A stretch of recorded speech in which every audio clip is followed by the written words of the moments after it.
What are we talking about today? So tug of war, if you're new, man, welcome back. Yep. Well, if you're new, then I guess welcome for the first time. Yeah, that's true. It's just a conversation between two friends about life and leadership. Yep. And about this idea, this feeling that we know that like we're created for something great. We know that God put gifts and talents and abilities and all these things inside of us. And we feel a tug, a compulsion, a drawing to accomplish something great. But then you are where you are. Right. And there's a tension of where you are and where you want to be. And like, that's the tug, is the tug of war. How do you be, where you are, and how do you get to where you're trying to go?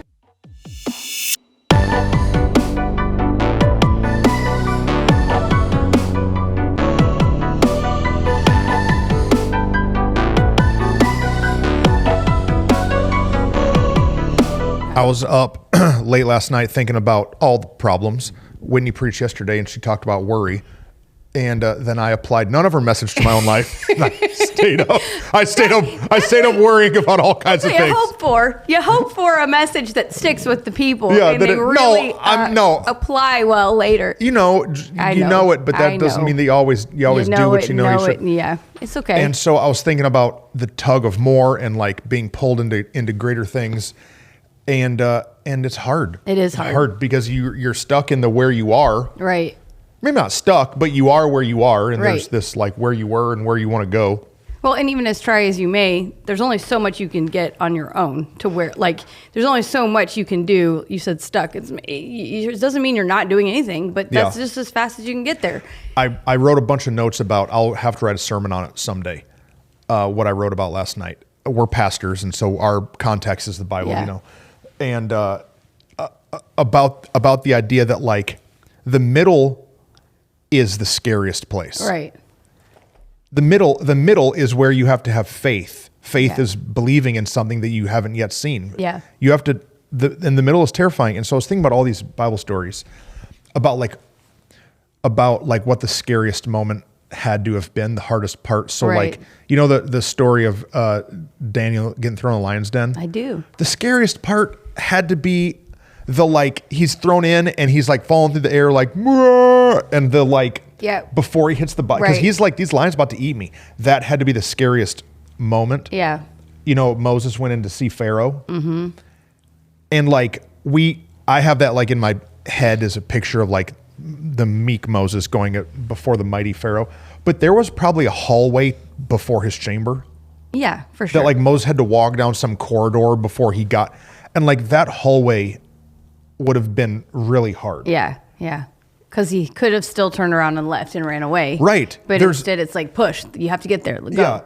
David and Goliath. Yeah. Right. David, the Bible says that he ran towards Goliath, but he had to run down this hill and through. Right. Like that is the scare. Like up on the top of the hill, you're like, I'm going to do it. God's with me. Give me my sling and stone. I'm going to go kill the giant. And then after you kill the giant, you're like, I'm the man. Right. But in the middle, dude. Oh man, what did I just decide to do? Right. Yeah, it's a lot. Yeah. To have faith in the middle. So I don't know. I don't even know what we're gonna for sure talk about today. We had a plan. Hey, we can talk about whatever we want to talk about. But like, you know, we're all in this place where like we're not where we yet want to be. Right.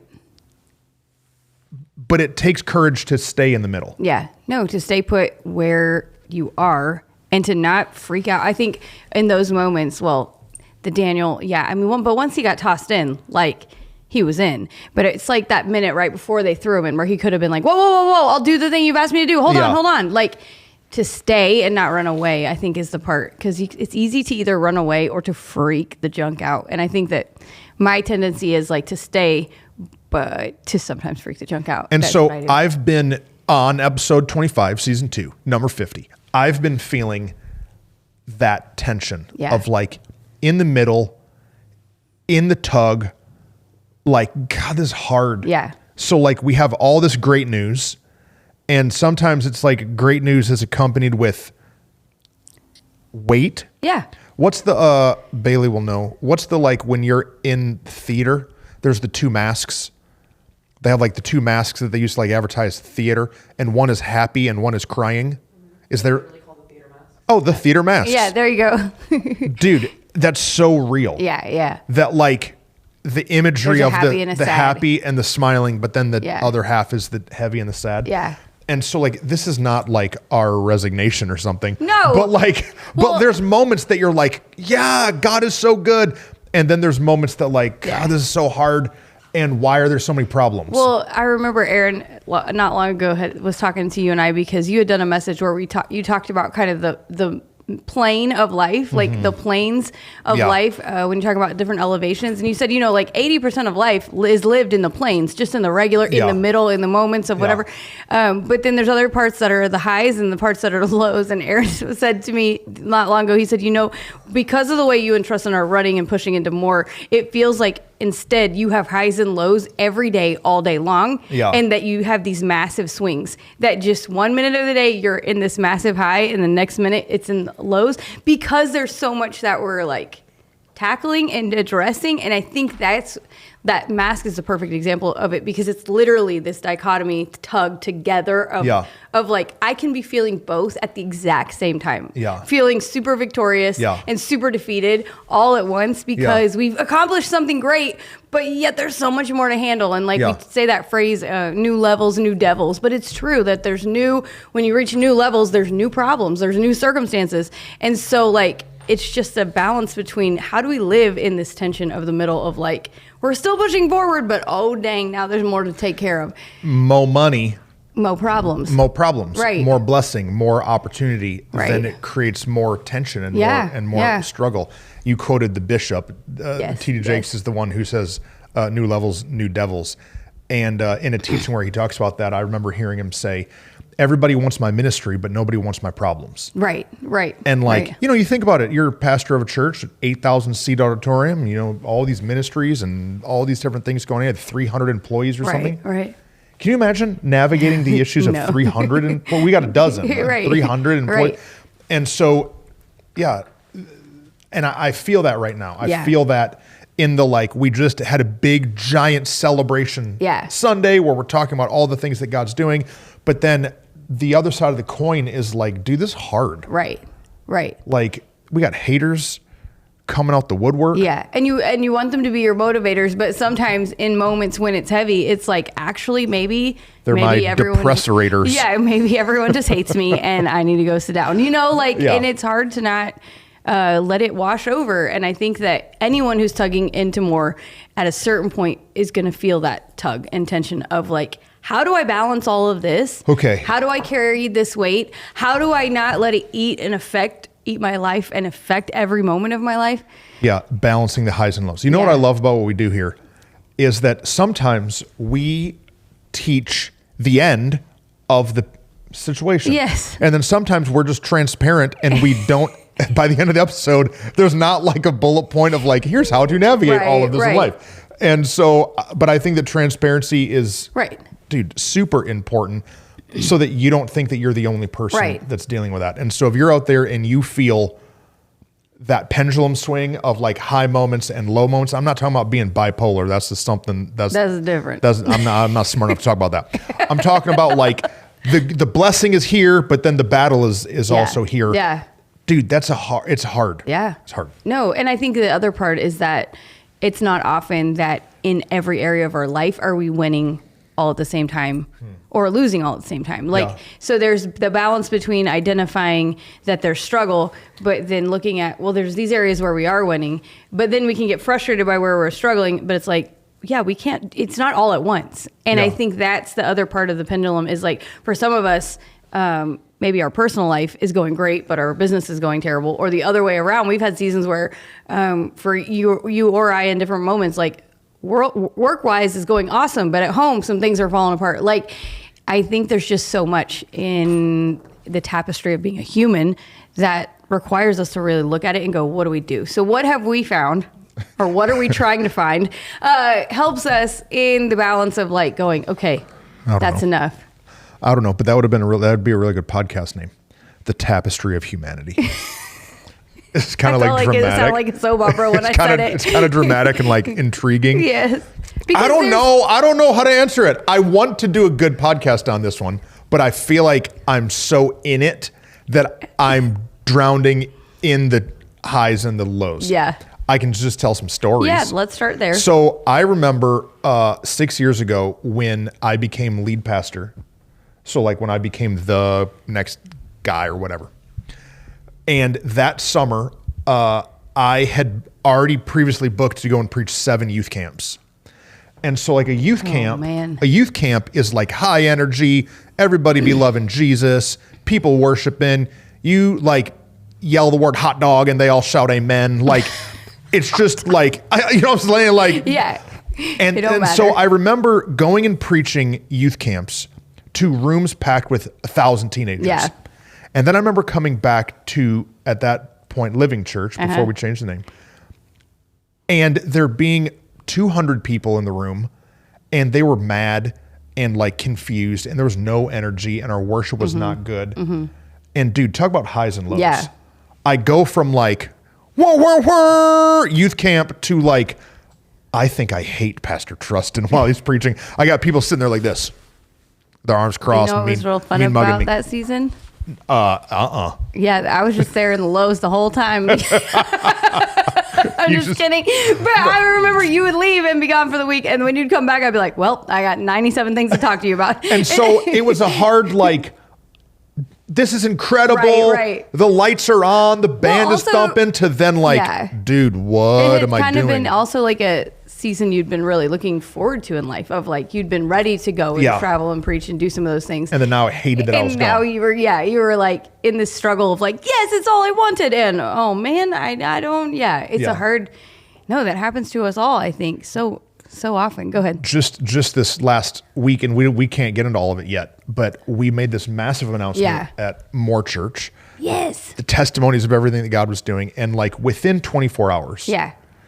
In a totally different situation. Yeah, they had totally nothing to do with any of that. Yeah. It felt like the rug got pulled out from us, and we went from in one day the highest of high to like maybe not the lowest of low. No. Like no one died or anything. No. But like, dude, this sucks really bad. It deflated.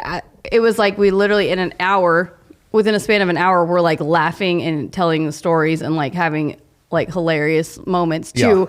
Oh man, that was not fun. Yeah. In like a moment that like, then you get to the place. I think what's hard for me, because I like to be a celebrator, what's hard for me in those moments is that when something low comes, I so badly want to jump back to the high that I have a hard time even processing the low.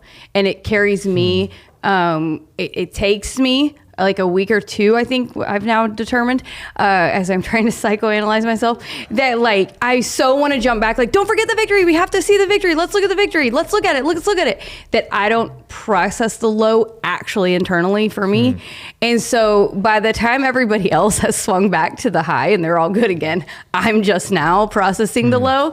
And then I feel this like wonkiness of myself that I'm like, wait, hold on, I'm trying to catch up. And it's like, crud, why can't I figure out how to do it in real time? Yeah, I can relate to that on the total opposite end of the spectrum. Yeah, that might be the reason why. Because I do the opposite. Yeah. I have a hard time staying, as our staff falls off the table.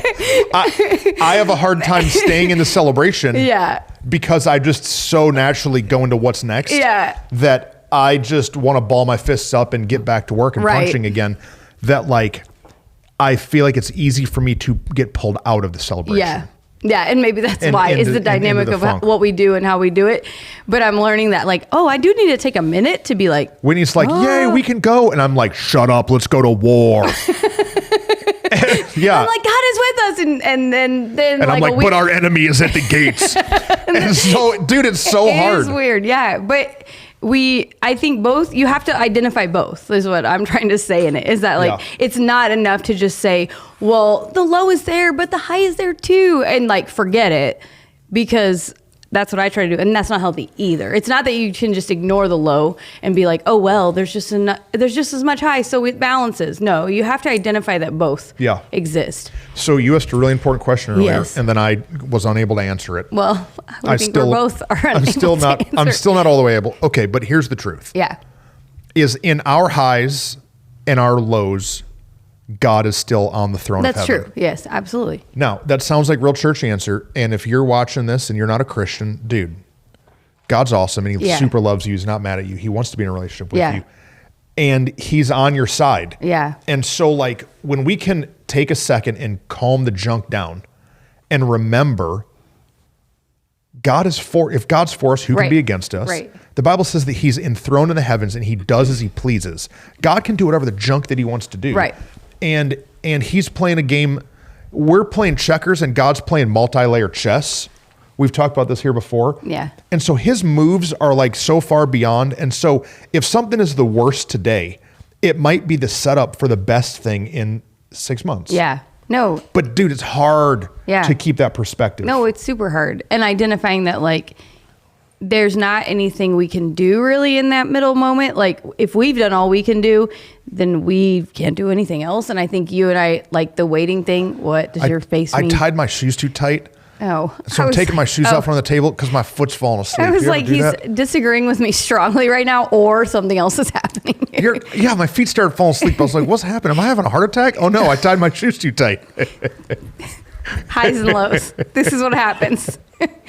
One time we were meeting and he was like, am I having a heart attack? I don't know. And then all of a sudden you burped and you were like, oh yeah, I don't ever burp, but that's all I needed. Yeah, I very rarely burp, but anytime I need to, I think you were having a heart attack. Something bad is happening. Hey, what were we talking about? Highs and lows? Sorry. No, yes, it is. I don't remember where we were Bailey and saying. Eastern are debating if we're even going to post this one. We know. We better. I got a full day. This is best you get. Absolutely ridiculous. No, the fact is that we want to solve it all right now and we can't. And so I think what we're identifying in the tug of war is we have to figure out how to deal with ourselves in the middle. Yeah. It's not that there's anything we can do. You and I are both doers, and we want to stay as high as we can, and we want to be in the joyful moments. We want to accomplish and solve the things that are hard.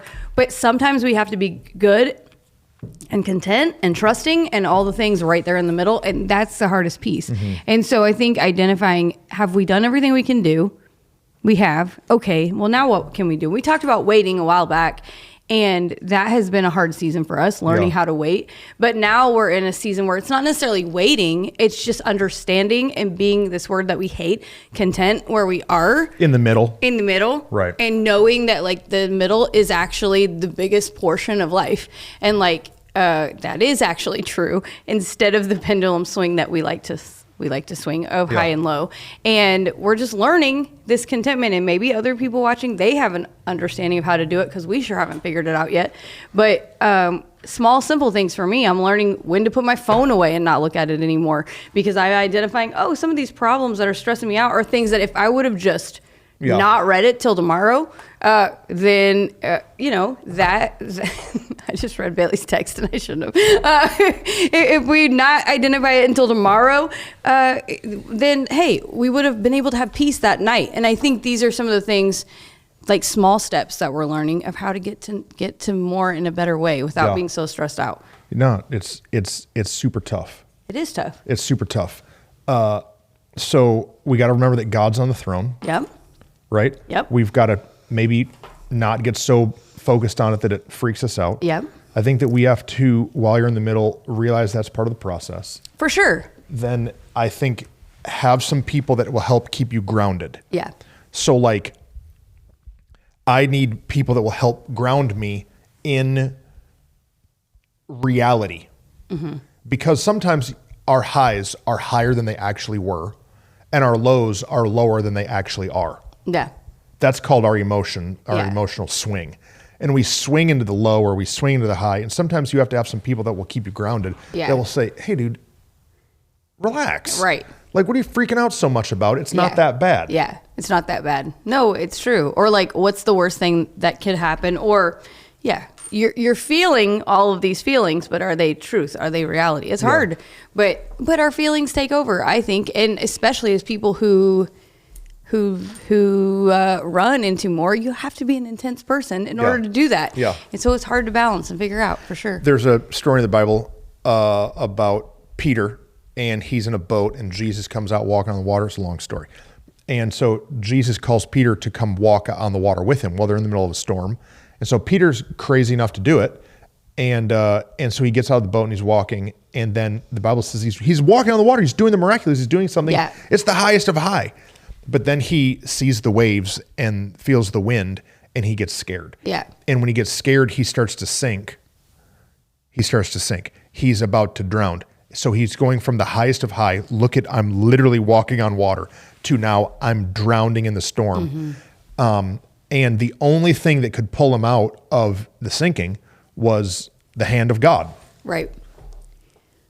And so like, I really feel for people that don't know God. Right. Because dude, you just drown. Yeah. Then you're trying to do it. When you're trying to do it all by yourself. Yeah. And that's the truth that we've learned, that I don't know how we would have made it through the last year if we didn't have the faith to trust that he's working stuff on our behalf for us, because we want to do it in our own way, in our own strength, and our own timing. But at a certain point of more, you can't do it on your own anymore. Yeah. At a certain point of more, like, we're at a place now that like we've surpassed our smarts. Yes. We've surpassed our abilities. We've surpassed our talent.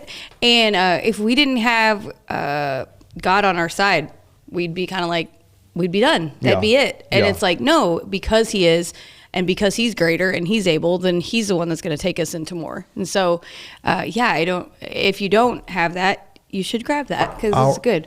Our ability to manage the highs and the lows properly might be the gauge of which, if God can take us to the next level. No, absolutely. We're all praying, God, take us to the next level, do the next thing. We believe there's more.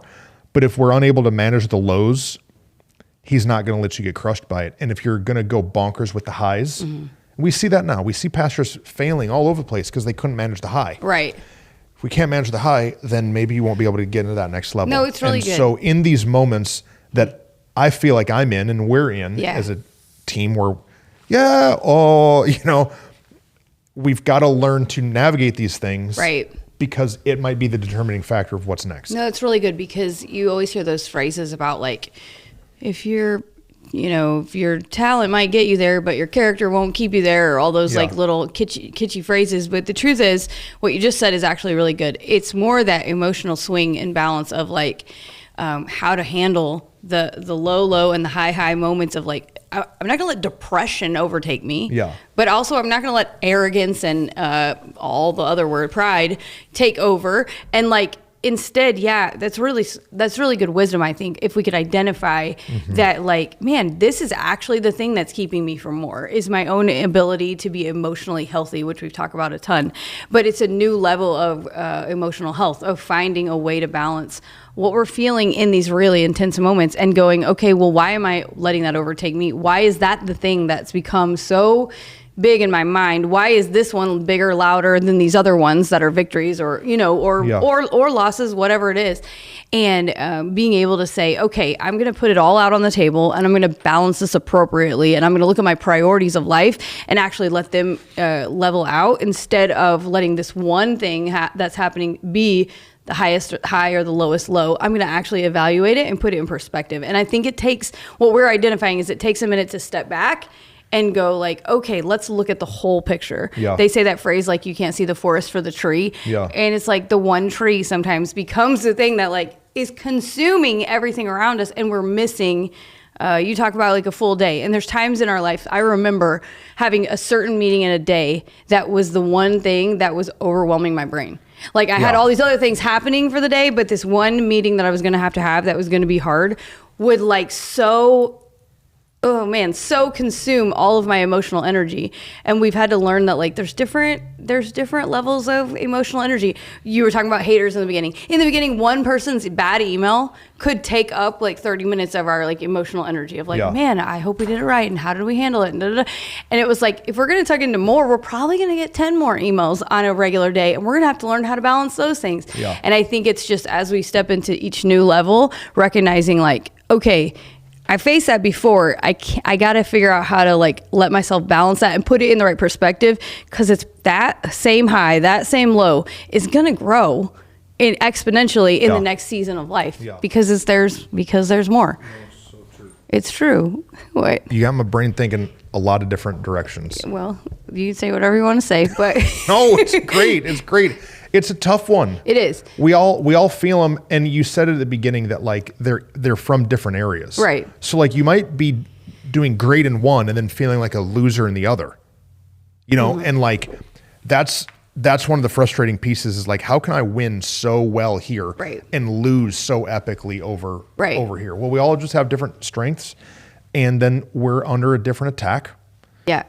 Or a different season in different areas. Like there's been times where our staff team felt like disunified and like pulled apart, or felt like there was like different silos of ministry happening. And it was like, that was the season we were in, and we were just having to grow and step into what's next. And so like in businesses, you might feel like, okay, well, this area is failing, but you're really killing this area. Well, sometimes you have to get this going in the right motion down the track for this to fall in line. And we've had to look at it and be like, I cannot get overwhelmed in the one loss. I remember times where you and I would be like, everything is falling apart. And then we would actually identify, oh, it's just this one thing. It's just one thing, but now we've lumped it into all the things, and it's like, oh no, actually I'm winning here really good. It's just this. And I think putting it down on paper, putting it out to somebody that we care about, putting it on a whiteboard for us usually is our context, helps us go, oh, this is the good, this is the bad. Oh, they're not that vastly out of balance. It just feels like it. Probably 2 years ago, I was talking to my counselor, and I was stressed out. I just felt like weighted down and like didn't know what some next steps were. And I said, man, I feel like I got the pressure of the world on me. I'm dying. I got like 500 problems. He was like, really? I said, yeah, dude, I got 500 problems I don't know how to solve. And he was like, okay. He's such a jerk. And so he pulls out his doctor notebook. And he says, start telling them to me. I was like, I'll tell them to you. And so I start telling him all my like prompts, and he's writing down all the difficulties and challenges and all the things. And I'm just like, I'm giving it to him. Right. And so I get to the end, and he's like, okay, any more?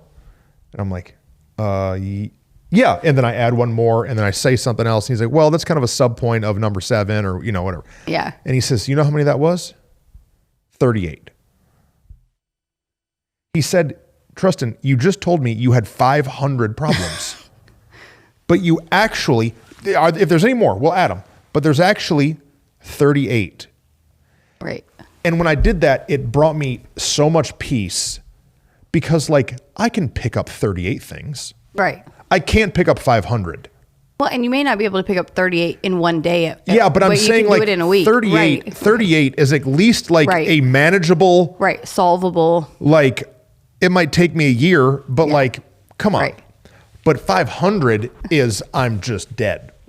And so I think that's what happens in the low. Your emotional is the 38, swing. And maybe it was even 28. I don't remember. That in the low, the 38 feels like 1,000. Right. But when we can just identify that's not the truth. That's not real. They can help you. It's really good wisdom. And now we say that all the time is like, okay, but how many? Okay, well, what is? Okay, we'll list it out, because it helps you identify, oh, it's not as bad as I feel like it is. What? I feel like we're not talking enough about the high. Well, I know. I was going to make us at a certain point, but I was letting you say all you're thinking about the lows. So, okay, when you're in a high or a low, let's say this. When you feel like you're in a high, what is something that you want to do to celebrate the high? Well, all kinds of things. Well, let me get to where I'm trying to go. I want to go celebrate and go to a restaurant. Right. But do you know what I also want to do in my deepest of lows? Go celebrate at a restaurant, but your sadness. I want to drown my. I'm saying so. So like yesterday, we had some stuff great and some other pieces going on, and so Rachel said, "Hey, we got to get the kids dinner." I said, "I'll go get them some Cane's. It's a fried chicken place," and so I drive to get the kids some food, and I go and buy myself this meal that's probably 2,500 calories. You know. Yeah. And so I get it home and I put it on the counter. I'm looking at it and I'm like, this is not what I want to do. Right. This used to work for me, but this is not who I want to be. Yep. So just because I feel a low does not mean that this is the right response. Right. And so, good job me. Yeah, good job. But I mean, I wasted however much money that was on a chicken tender meal. $20. I'm just kidding. Yeah, well, I didn't buy that many. Not been that much. But identifying that like when you're in these highs, what are you doing that could potentially lead you to trouble? Yeah. And when you're feeling in the low, what are you doing that's going to lead you into chaos? No, I think there's been seasons when in the early stages of working together that we had to identify that like in some of these victorious moments, we wanted to celebrate, go out to eat, do these fun things, but then also like our not spending, that's not the right word, but like our plans, our like dreams, our things became like, well, yeah, we're in this great moment. Let's just do it. Let's just go for it. Oh, this thing that we've been thinking about, let's just do it now. And we found ourselves in like this season where we had like started 100 new things that were super fun and exciting because we thought everything was going great. And like, it cost energy and budget of our team, of our time, and at a certain point we looked at our calendar and it was like every night, every day was just so full of junk, but it was because we were feeling like we're doing it. And so we got so excited that it was like we were spending all of our emotional energy, all of our time, all of every idea we ever had, we're going to do them right now. Yeah. And it got us in this moment that then swung us back low because we were like, crap, I'm giving so much energy and time that now we have to stop starting some things because we got too excited. Too high, too excited. And we now see other people do that. Yes. We can watch. And I'm like, wait, stop. You're going to burn yourself out. It's too many things. We were like, oh yeah, a win. Yeah. Okay. Now all of it go. And it was like, we'd been waiting so long because we'd been in the low. We felt like we'd been waiting for the high. And I think that when it hit, we were like, go, go, go, go. Hurry, hurry, hurry. We don't know how long it's going to last. Let's keep going. Yeah. And then we put ourselves back in a moment of like, oh, okay. We're going to ride the wave. And then we crashed ourselves. Okay. The high. Yes. The high. No, I said it. I am a celebrator. I want to be in the high. Like, that is what I love. I want to stay up and positive. And so like, I think the difference for me, so like my Enneagram 7-ness is like where a lot of people can live. Isn't that the mark of the beast? I heard that's the mark of the beast. Okay, I don't think it is. But it's a great personality way of identifying. Anyway, my 7-ness could, if it wasn't checked, mine is checked very strongly by my 8-ness. But if it wasn't, like I could just live in fun all the time and never actually accomplish anything. And I think the tendency for a lot of people is, if you're a person that lives in the high, is to just ride the high and never actually go, okay, now what's next? Yeah. And because of my personality and the people I do life with, I don't struggle in that way as much. However, I know people who they have the one victory and then they talk about that for literally 20 years. That's the like, we did it, we accomplished the thing, yeah, and then they never move on to do anything else. Yeah. And I think the tendency,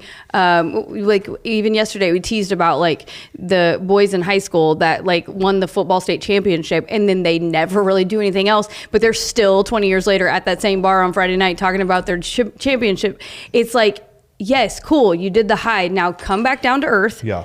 And let's figure out what we're going to do next. The good old days are still ahead. Yeah, that we have not, and what you're just saying can then, again, the pendulum swing can happen that you come back down low because my best days are already past me, or the best victory we already had is already behind us. And that's not true. Like, there's always more. And so we can't get stuck in the high of like, for me, celebrating, accomplishing it, checking the box. Once we've done it, I want to take a moment and be like, let's do it. Let's party. Let's celebrate. But then we have to come back to earth on Monday morning. And like, I'm really good at, I'll go to the gym on Monday. I didn't go today at all. Like I went. I know you did. You're What's so up? Good. But like for real, the like. Wait. I don't know. We said it. I don't know what that even means. I'm going to show you a Ronnie Coleman video. We watched it. We said it in one of the other ones, and a couple guys were like, "I see you. I see you." I see. I don't know what I still. He's like a famous weightlifter who would like yell absurd things while he's working It's out. like he's being arrogant. Like that wasn't even hard. Is that what he's doing? Yeah, he yells. He's benching, 500 pounds. He yells lightweight, or he's squatting 800 pounds, and he yells, "Ain't nothing but a peanut." It's ridiculous. It's great. Is it his own mental way of doing it? Like tells himself it's not hard, or is he saying it to others? So. Like, well, if you're deadlifting 800 pounds, you're letting everybody in the gym know I'm the gorilla. I'm the gorilla in here. In the room. Yeah, but then I don't know. It's funny. I mean, while wearing like bright yellow spandex. Oh, okay, yeah. Yelling, I get it. Ain't nothing but a peanut. No, yeah, it's fun. It's just it's funny. good. But like Sorry to interrupt you. No, I don't know. I'm just saying, like, I can live there, and like then a year later, I still never went to the gym because I'm still celebrating that great thing I did last night. Yeah. That, like, what does that mean? Just go do the thing. So in my work life, maybe it doesn't translate, but in my personal life, yeah, I can go celebrate and buy a new pair of shoes every week, and I can find a reason to do that I did something awesome. And like, we just have to balance ourselves in life. And I think, but identifying what you said about people who, man, their moral compass gets wonky in those moments, I think that's a huge piece that, like, if people would really evaluate and recognize, okay, cool. But you didn't do this by yourself, and you didn't do this by yourself, one way or the other, the high or the low. If you've got a team around you, you've got people around you, and if you've got God with you, like, you're just in the moment. Yeah. Something you're good at that I'm trying to get better at is, while in the high, look around. Yep. I'm not good at it, man.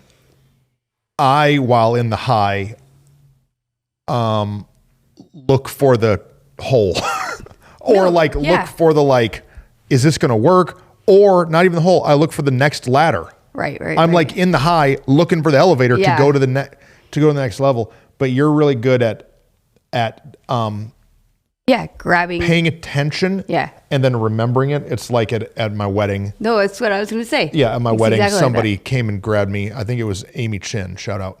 Which is funny, she gave me wisdom. She wasn't married yet, but she just had some wisdom. Knew, yeah. And she said, hey, look around today, eat a piece of cake. Right. Pay attention to, like, what's going on. And I'm really glad that she said that, or else I wouldn't have. I barely did anyways. Yeah. Because I'm a work mode guy. Yeah. So I get into work mode, and then when I'm in work mode, I don't pay attention to the peripheral things. Yes. But you're really good at grabbing my arm and saying, look at it. God did it. And, like, let's just clap for 30 seconds. Yeah. Well, because I think I recognize in my life, same. I got married young, and I also worked for a photographer, so had done a ton of weddings in my life. And I remember taking these mental snapshots that somebody wise said that to me too.